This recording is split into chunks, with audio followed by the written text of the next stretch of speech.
Hello everyone, welcome to Government Weekends with Victor.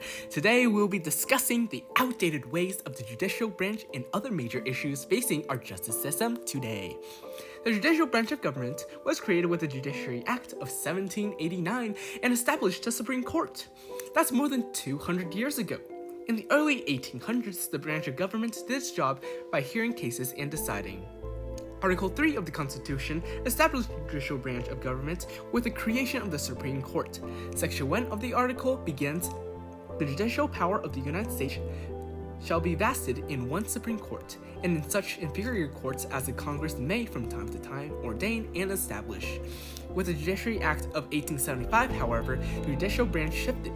After the act, many trials from circuit courts moved to district courts and gave circuit courts more responsibility to hear appeals.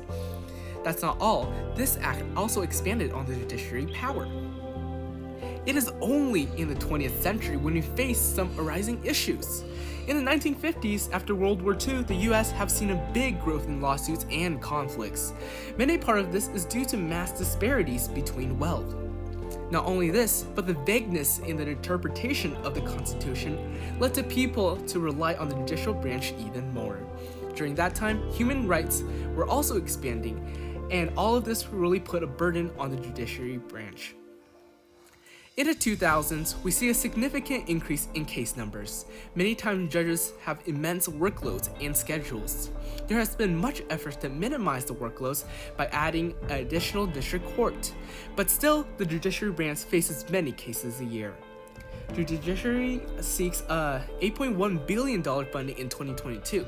That's a whopping 5% increase from 2021 with a $7.7 billion. This request was in relation to increased caseload, staffing, and security needs. The next problem we face in the judicial branch is the mass incarceration of citizens. In the NAACP's 106th National Convention, former President Barack Obama takes note of this issue. So let's look at the statistics. The United States is home to 5% of the world's population, but 25% of the world's prisoners. Think about that. Our incarceration rate is 4 times higher than China's. We keep more people behind bars than the top 35 European countries combined. Statistics have shown that there has been a significant increase in number of people incarcerated. From 1925 to 2019, the number of incarcerated citizens went from 91,000 to a staggering 1,380,000. That's a 1,400% increase. Many people might not know this, but the United States is the number one in the world for incarcerated citizens. You heard that right. Many statistics have found that inmates that are released many times don't change. This makes people wonder, what's the point then? In that same speech, President Barack Obama talked about the ineffectiveness of the federal and state prisons.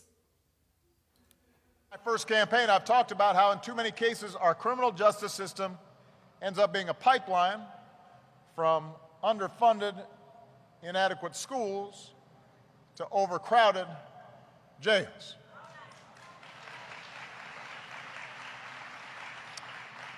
What has changed, though, is that in recent years, the eyes of more Americans have been opened to this truth.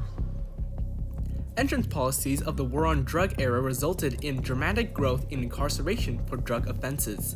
Since its official beginning in 1980s, the number of Americans incarcerated for drug offenses has skyrocketed from 40,000 in 1980 to 430,000 in 2019. Furthermore, harsh sentencing laws such as mandatory minimums keep many people convicted of drug offenses in prison for longer periods of time. In 1986, people released after serving time for a federal drug offense has spent an average of 22 months in prison.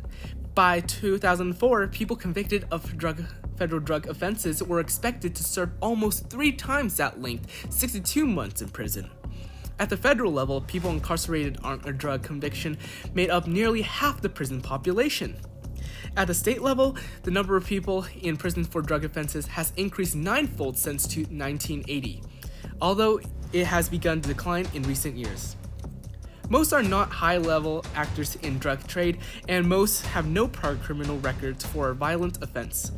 According to the Bureau of Justice Statistics, the U.S. spent $72 billion on prison facilities, including employee, healthcare, and other costs. Many times, not much is done to help those people when they leave prison. When no help and support is given, many may just walk back to their old ways. We need to increase the funding towards the judicial branch and employ more judges. We need to decrease the workload by reformulating our criminal law and social ways. By rethinking incarceration, finding other methods to prevent crimes from a holistic, mental, and social standpoint, we can decrease crime rates, incarceration rates, and increase the effectiveness of justice system. This will naturally minimize the load and stress put on the judges and may allow for more effective, thoughtful, fair decisions.